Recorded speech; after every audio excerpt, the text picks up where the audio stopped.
Guys you are watching Chetak riders. तो भाई लोग अभी अपन काम कराने जा रहे हैं चेतक में। देखो मैं दिखाता हूँ आपको क्या काम है। ये अभी इसका स्टॉक एग्जॉस्ट लगा हुआ है। अभी अपन लोग इसमें लगवाने वाले हैं डॉल्फिन एक और एक शायद कोबरा, या शायद एक ही डॉल्फिन या एक ही कोबरा। तो लगवा के फिर बताते हैं आपको। अभी मैं लेने जा रहा हूँ एग्जॉस्ट, तो चलो चलते हैं।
सो गाइस ये एग्जॉस्ट आ चुके हैं। ये मैं ले आया था, वहाँ पर पुलिस वगैरह खड़ी थी तो इस वजह से वीडियो नहीं बनाई थी मैंने।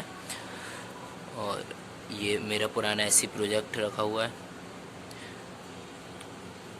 ये कोबरा जो 350 क्लासिक में लगता है, और ये डॉल्फिन ये भी 350 क्लासिक में लगता है। अब बस इनको लगवाना, उसकी वीडियो जल्दी आएगी आप लोगों के लिए। अभी तो बस फ़िलहाल वीडियो में इतना ही। और कमेंट करके ज़रूर बताना कि वीडियो कैसा लगा आप लोगों को। खैर बहुत ज़्यादा कुछ तो था नहीं, थोड़ा सा म्यूज़िक, थोड़ी सी राइड और एग्जॉस्ट, बस मैंने आपको बता दिया कौन कौन से हैं। अभी हाल फ़िलहाल के लिए शायद मैं बस अभी ये डॉल्फिन ही लगवाऊँगा एक, और फिर आने वाले आगे वीडियो में दोनों या तीनों या इससे ज़्यादा भी लग सकते हैं। तो stay tune and subscribe the channel.